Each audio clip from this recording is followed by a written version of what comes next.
Thank you very much, and thank you for inviting me on this momentous conference. Greetings, nautical archaeologists across the world. This conference celebrates the 50th anniversary of the UK's 1973 Protection of Wrecks Act, and it's my brief to commemorate one of the first wrecks to be designated, Dartmouth, a British warship lost in the Sound of Mull on Scotland's west coast in 1690. Her remains were discovered in August 1973 by a group of divers from Bristol who'd come to explore the Sound's spectacular modern wrecks. After a week of deep and demanding diving, they opted for something shallow and easy. So they went to this island at the south end of the Sound, where a small cargo ship, Ballista, ran aground earlier that summer. In the event, the wreck scarcely merited a dive. At low water, you could climb aboard and walk around. So they decided to explore the island's margins. A rock face dropped to a shingle bottom, and among the kelp they came upon partly buried timbers and a scatter of cast iron guns. Attached to one was a bronze bell. The bell bore the date 1678 and the letters DH, together with the British government broad arrow. Later archival search revealed that a small warship, the fifth-rate Dartmouth, perished here in October 1690, while enforcing the writ of Britain's new monarchs, King William of Orange and Queen Mary. Many Highland clans supported their deposed rival, James II.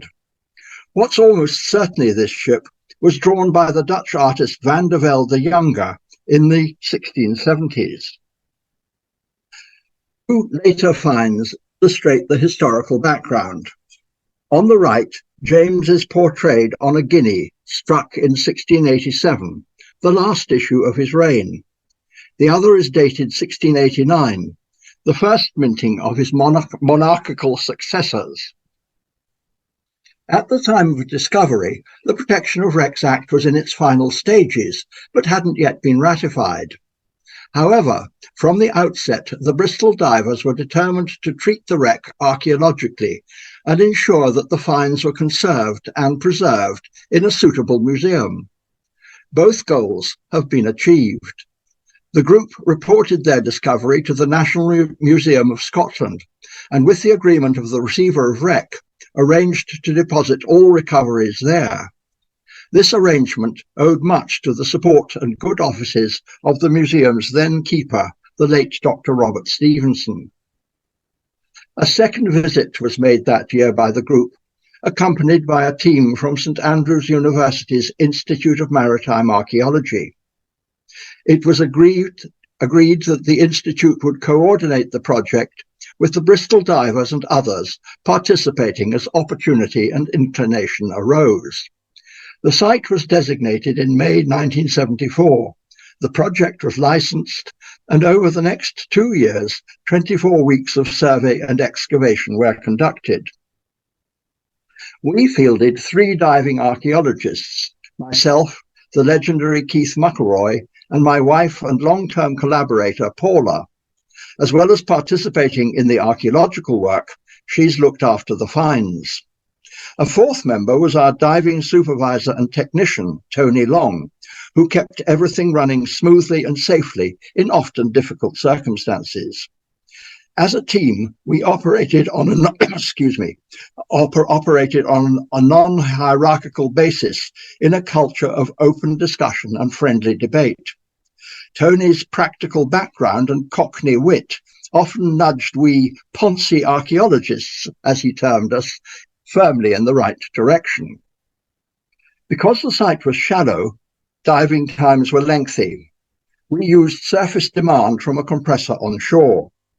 Surveys delineated the underwater terrain and archaeological features. Excavation was by hand fanning. Water is an excellent sorting medium.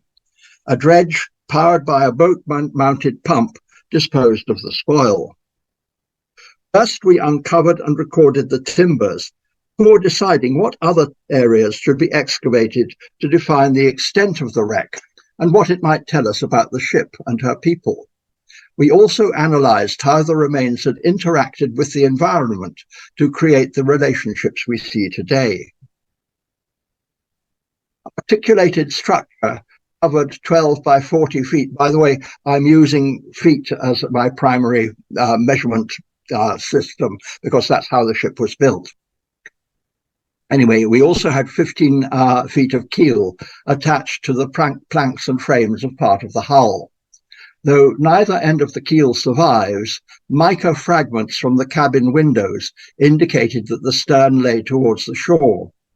Where the bow collapsed was revealed by 2 anchors, a hawse pipe, and lead draft marks.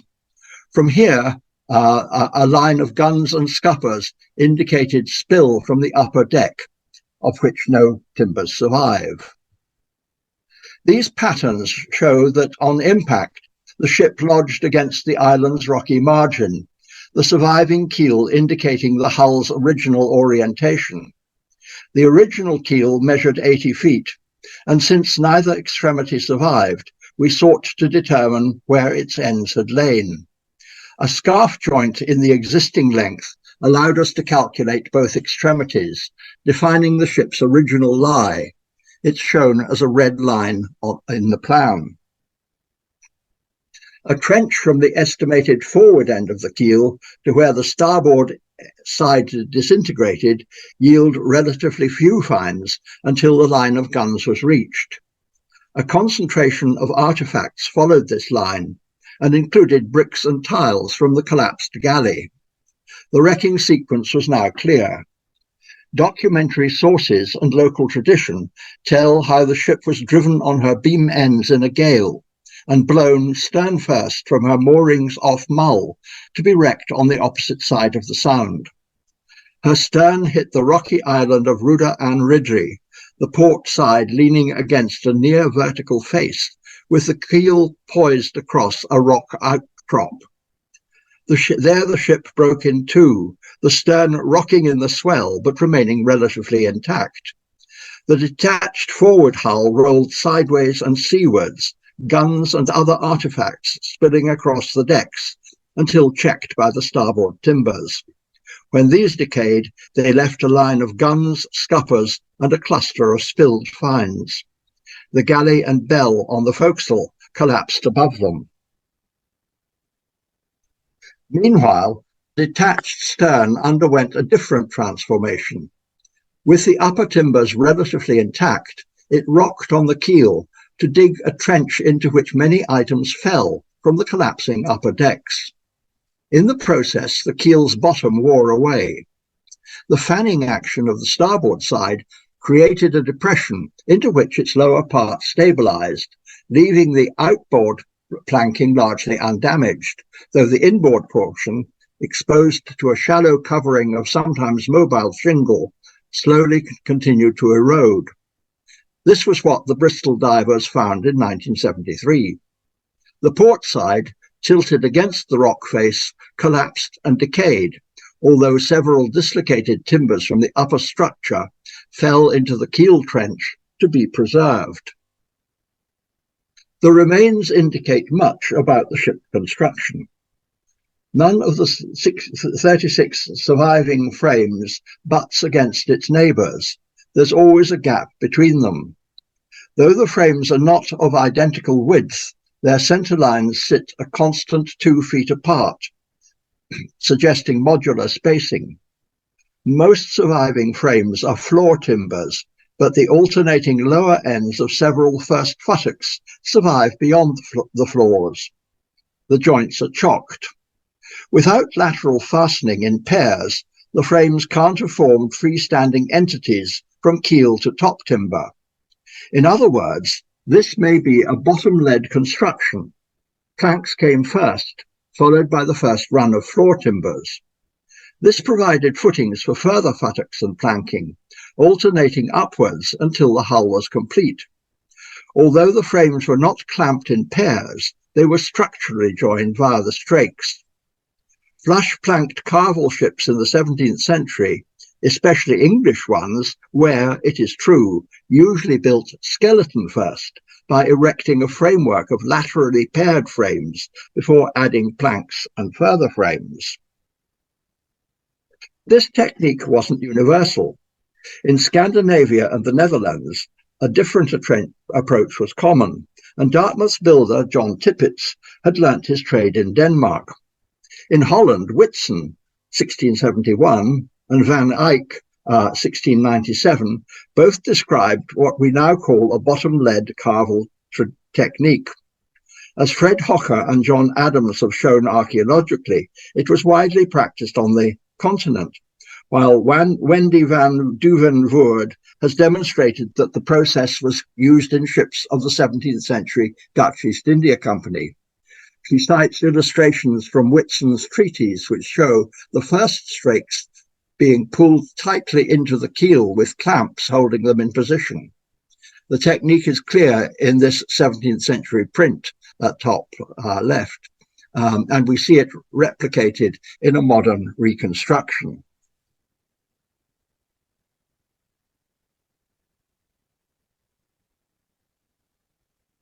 The process has been illustrated by Anton van der Heuvel. The keel was laid first, the stem and transom elements erected, and the trapezoidal chocks inserted along the keel to support the initial rise of floor planking. This obviated the need for awkwardly shaped floor timbers. Lower strakes were added next and held in place with clamps and cleats, the planks being shaped and bent to create the required lower hull form. When the hull was partly raised, a single master frame was inserted at the widest beam, forward of the keel's midpoint. Unlike mutually supporting frames linked by an upward progress of planks, the master frame was placed as a single freestanding entity, comprising two sets of floor and futtock timbers laterally joined. No evidence of such a frame on Dartmouth has survived, but laterally unjoined timbers continue for 47 feet from the keel's estimated aft end, so any master frame must have lain somewhere beyond. At this stage, further futtocks were inserted, faired by ribbons curving around the stem and carrying the sheer aft to either side of the transom. Alternating futtocks and planking would then continue to the upper rails. This explains part of Dartmouth's structure I misinterpreted half a century ago, which has stimulated controversy, constructive discussion, and out-of-the-box thinking ever since. It concerns a massive trapezoidal timber bolted directly to the keel and ending in a narrowing butt 36 feet forward of the skeg. 15 feet survive aft before it's cut off by erosion. Though erosion has also removed its port edge, the heel of the wreck ensured the survival of much of the starboard profile, showing that where the hull begins to rise, its flare is accommodated by the trapezoidal timber. It performs the same function as the flared pieces above the keel in van der Heuvel's reconstruction, except in the form of a solid piece rather than a series of chalked inserts. It serves as rising deadwood, and as it moves aft, half frames are clamped beneath it, like the conventional timbers, as they approach the narrowing of the hull. A keelson probably capped the deadwood, though no trace of one now survives. The inside of the hull was lined with ceiling planking, of which an eroded pocket remains at the turn of the bilge. Half frames continue beyond the rising timber's forward end, after which the relatively flat midship floors appear to cross the keel directly, though full evidence has been lost to erosion. But frames further outboard include chocked joints between floor timbers and first futtocks, and continue for a further 23 timbers running for more than 60 feet along the keel. Similar deadwood probably shaped the rise towards the hull. This bottom-based hypothesis seems to explain the structure's characteristics, but because no articulated structure remains beyond the turn of the bilge, we cannot be certain. Perhaps future work on other sites will confirm, modify, or reject this interpretation. It's still a matter of work in progress. The outer planking is interesting. Fastenings follow the placement of frames within the hull, with two trennels applied diagonally across each joint. Viewed longitudinally, the trennels follow a zigzag pattern to avoid creating weaknesses along the grain. Other trennels cut into existing ones, presumably tightening primary fastenings that had worked loose. Extensive secondary fastenings on the garboard plank S1A suggest that major problems were experienced here. Another feature is the thin plank S4, where some trennels cut the joints between it and neighbouring planks. This is probably due to the replacement of bottom planks in Dartmouth's 1678 rebuild. A plank in the garboard plank, a patch in the garboard plank S1, fixed with 3 nails, is a graving piece stopping a split. Repairs to corroded iron bolts are also indicated by 6-inch squares of sheet lead, with nail holes around their edges and domes where they were beaten over the bolt heads. 7 were found altogether, but none was in place over the iron fastenings, because lead would exacerbate, not remedy, electrolytic corrosion of the iron. The Navy had abolished the practice a decade earlier, but apparently Dartmouth people were not aware of it. The underwater body was sheathed in 1/2-inch fir deals, sandwiching tarred animal hair over the main planks. This provided protection against shipworm. As Sir Henry Mannering explains, quote, "The thinner the boards, the better, for then the worm will presently be at the tar, which he cannot abide, and so hath not means nor room to work in and out of the planks," end quote. Though no articulated structure continues above the lower hull, we know from shipyard accounts that it included riders and pillars, as shown in this 1684 cross-section of a similar ship. However, 7 dislocated components reveal what was going on topsides. As you can see on the left, there are 3 timbers which fell into the keel trench when the upper port side collapsed. All 3 have a central line of trennel holes, so they aren't frames, which would have had fastenings along both sides. They're bits of transverse beams, probably from the main gun deck, and trennel spacings along them indicate deck planking around 10 inches wide. This long timber is twice the thickness of the main hull planking. It's a whale, a strengthening piece extending the length of the hull above the waterline. 2 such timbers ran along each side, as we can see in the Van der Velde detail. That this is an upper one is suggested by a shallow 20-inch cutout far right, which may be a recess for a gun port, as seen in the Van der Velde drawing. Hidden in my plan, but shown in the photograph, is a circular cutout for a scupper. One is visible in the Van der Velde description. And the scuppers, of which we found a good number, indicate hull thicknesses at various points. Final side component is a lodging knee, pinned beneath one of the crossbeams and the whale. It's a grown timber, selected from a junction between trunk and branch, so that the grain follows its shape. Lodging knees were partnered by vertical hanging knees, which cross beams with cross beams and smaller intermediate timbers, creating modular units which formed deck structures and held the hull's bottom and sides together. The units measure 5 feet fore and aft, and this, together with the 2-foot room and space placing of the frames, suggests an overall design predicated on a modular basis. The angle of the keel's arms and other evidence indicates that this particular component comes from the aft starboard quarter of the vessel, about halfway from midships. Archaeology documents and the Van der Velde drawings together tell much about Dartmouth.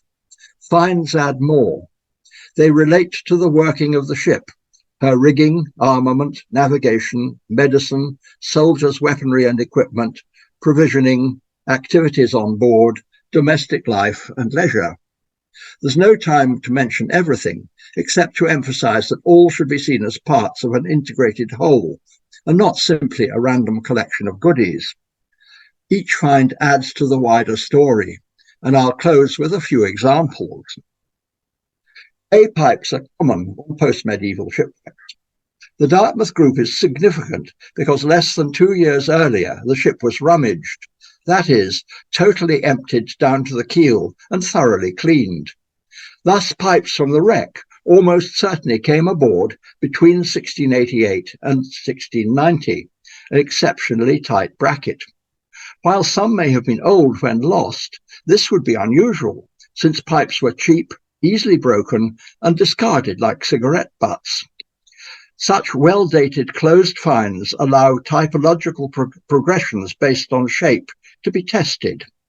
On widely accepted criteria, the Dartmouth group would, on the basis of shape, span a period from about 1640 to 1720, which is patently ridiculous, and calls into question the reliability of some stylistic typologies.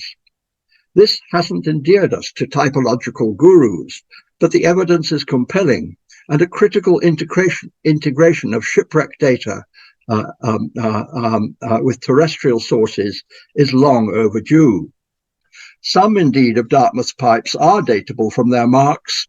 A group of 9 bear the crowned ML heel stamp of Martin Lucas, a pipe maker who flourished in Gouda from 1682 to 1703, while no fewer than 39 carry the initials of James Colquhoun, a noted Glasgow pipe maker. He was active when Dartmouth was placed at nearby Greenock, shortly before the wreck, and his pipes were probably obtained as a batch by the purser for resale to the crew. This ivory object is a snuff bottle. It has three screw-together elements, a bottom plug, main body, and neck. There would have been a matching lid incorporating a tiny spoon for placing a dose on the side of the hand for snorting, but this has been lost or broken. It's been mended with a crude wooden lash-up. This folding boxwood rule is a rare find. It incorporates a 24-inch scale. The inches are identical to modern ones. It also includes a Gunter's scale, which is a logarithmic progression used in conjunction with a pair of dividers to serve as a calculator. Another is a dipstick for measuring wine in cask. 2 tabulations are labelled timber and board. Timber is used to calculate volumes of unsawn trunks and main branches. Board is for working out how best to convert them into planks or beams. Samuel Pepys, as surveyor of the Navy, suspected, and with good reason, that much fraud attended the supply of timber, so he purchased a rule exactly like this and got a shipwright to teach him how to use it. They subsequently visited a forest where timber was being processed to try it out. Such was Pepys's enthusiasm for his new skill. In the pub afterwards, he whipped out his ruler and began measuring the furniture. The object on the left is a hanging lamp. It's gimbaled to compensate for the pitch and roll of the ship and consists of an oil reservoir feeding 3 wicks shielded by protective cups. Little was known about this exclusively maritime device before the era of nautical archaeology, but it's been turning up on wrecks dating from the early 17th century to the mid-18th. The example on the right comes from a Swedish East Indiaman wrecked in 1745 and has a bucket to catch oil spill and tools for extracting and trimming the wick. These narrow-necked jars are spirit flasks. Both have lost a thick rim above the neck. This would be the strongest part, reinforced by a cork and probably wire sealed. The reason for the most likely reason for decapitation is deliberate breakage. Do we perhaps glimpse an understandably human response to imminent oblivion? Knife handles have occurred across the wreck. Everybody would carry one at all times for daily use and personal protection, as this 17th century Dutch youth demonstrates. Many knives on a wreck probably indicate high casualties, and there were only 6 survivors from Dartmouth. Blades require whetstones. This one, from a secure context on Dartmouth, was first regarded as intrusive. Experts said that combination stones, which today are glued together, are a modern innovation. So it was tactfully removed from the Dartmouth collection, though fortunately it remained in the museum. My research took me to the Ardennes Mountains in Belgium, where since Roman times a unique natural stratification of garnet-rich yellow coticule with blue slate has been extracted. It's claimed, with good reason, to be the world's best combination for sharpening steel, and it's still produced there. Export began in the 17th century, and as far as I know, this is the earliest occurrence in Britain. It's now back where it belongs. This brass ring brooch with Celtic interlaced decoration is distinctively Highland. The symbols on the back are magic marks to protect the wearer from evil spells. It was worn by females, as shown in this 1706 portrait by Richard Waite of a Highland henwife. So was there perhaps a woman on board Dartmouth? Part of a flute recalls the old orange flute, which, according to legend, could only play Protestant tunes. The instrument remains prominent in Orange marches to this day. And finally, a relic perhaps of Dartmouth's finest hour, during the siege of Orange-held Londonderry in 1689. It was she that engaged James II's besieging forces in the narrows of the River Foyle, enabling King William's relieving fleet to break the boom and save the city. During the action, she was raked by fire from the shore. Of the many thousands of musket balls found on the wreck, this one has 16 flat faces. It must have been discharged as case shot. As the packed mass accelerated along a cannon barrel, immense G-forces pressed the soft balls together, flattening those parts that touched their neighbours. Who said archaeology was boring? Thank you very much. Thank you, Colin. That's brilliant. If you want to, or get Paula to turn your camera on, we can see you up in Scotland.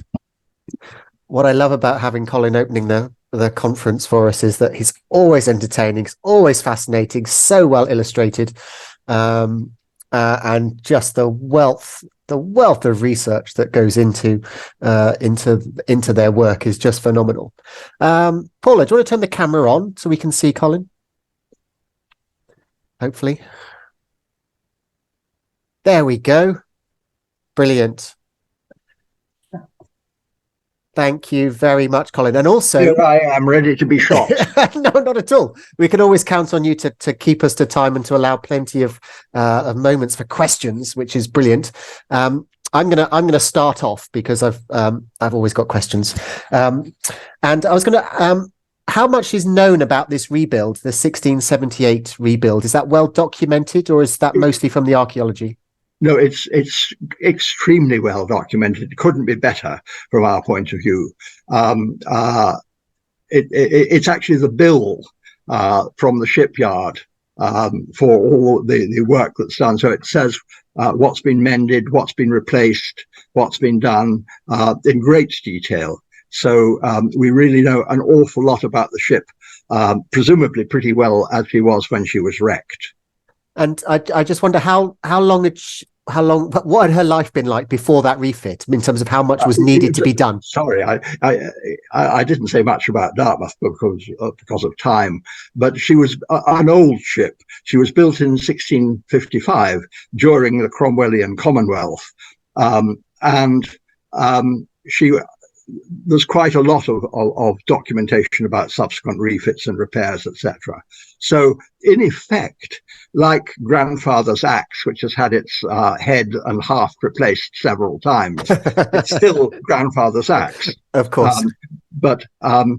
So, for instance, one of the key pieces of evidence which would have told us that she had been built bottom-based would have been the nail marks for the cleats that held the planks together before the frames were added. And we found no such nail marks. The reason, I think, is very simple. The planks were replaced. And of course, the replacement planks would just be fastened on. They wouldn't require the use of cleats. Okay. We have a comment. It's not a question. We have a comment from somebody, from Janek Bose, saying that their father wrote a document about whetstones made of coticule, and they've shared a PDF. So if you haven't seen it, I will share it with you after the conference. That would be wonderful. Thank you so much. It is in the chat, and Paula might be able to grab it for you. David Blackman has his hand up, but David, if you can type in your question into the Q&A or just into the chat, that's fine. We can then ask the question to Colin. I had the privilege of diving the Dartmouth in my early years with at the NAS with Phil Robertson and Chris Underwood when we came up. And I remember the kelp forests. I remember having to clear away masses of kelp in order to find the cannons, in order to work out if they were still in the same positions or have they moved around. Was your work seasonal? Was there a best time of year? It was the best time of year, but it would happen to be the university long vacation. And that's the only time where we could get away for such an extended period. Of course. Was Keith already legendary by this point, or was Keith very early on in his career? No, he was. He joined us at an early stage of the Institute's existence. And he worked on the sites that we were working on, like Dartmouth and like the Trinidad Valancera. But he was also working on the Kennemerland, where he was very much involved in getting his own theories about wreck formation processes together. So we very definitely collaborated on both Trinidad Valancera and Dartmouth. I've got Nick. You've got your hand up as well. If you can just put it in the chat or the Q&A, then I can pass those questions on if that's possible. We've got another couple of minutes. I was just going to say, well done on getting through Wendy's surname. It's not an easy one. I always find that difficult. What about the Institute at St Andrews? I mean, it seemed in those years in the. When did it? I don't know when it came to an end. Was that in the late 90s, early 2000s? In terms of why St Andrews stopped their program. Sorry, you're asking me this? Yes, I mean in terms of why St Andrews stopped taking on students, stopped teaching the nautical maritime archaeology. It's a little difficult in a way to answer that, because the primary reason was that I retired. Okay. But also shortly afterwards, the ADU, which had held the contract for many years for the Protection of Wrecks Act field investigation unit, we lost that contract. So it was a moment at which the specialist people. Also, another of the founders of the Institute, Robert Prescott, who was a maritime ethnographer, he was coming up for retirement as well. And the whole thing about institutes, certainly at St Andrews, is that if the right people were around who could, coalesce and form a research unit, that was fine. But it wasn't effectively on the establishment, and so it would flourish. And when the people moved on, unless they had been replaced for whatever reason, then the thing would just quietly die and people would revert to their parent departments. Understand. I know that I help out as the nominated archaeologist to Steve Ellis on the London, another Cromwellian build that was part of the fleet that brought Charles back to retake the throne. And the archaeological, the quality of the archaeological remains that you had on the Dartmouth and that we get on the London, that illustrate, seaboard life on board these ships, is just phenomenal. I don't know if you knew, whether you had heard, Steve recently found a pillar from the London lying flat in the mud, in the debris, that was in just amazing condition. You could see the carved elements that turned it turns its circular shape into an octagon, and we had both ends, completely both ends, and the full length of it. And unfortunately, due to the erosion, of course, once it became exposed, the marine boring organisms started to eat into it, and it started to disappear, which was sad. But it's to see, there's the picture in the Royal Collection of the London, and you can see the carved pillar in it. It's like, well, we've got one of those. It was amazing, absolutely amazing. Yes, I didn't mention that we actually raised quite a large section of the articulated structure. We didn't originally intend to do this, but the museum specifically asked us to do so. I have to be careful with what I say here, but it was really to give them an excuse to get money for a large freeze dryer. And they then, subsequently they asked him, why did you bring all these timbers up where they're just lying in a shed?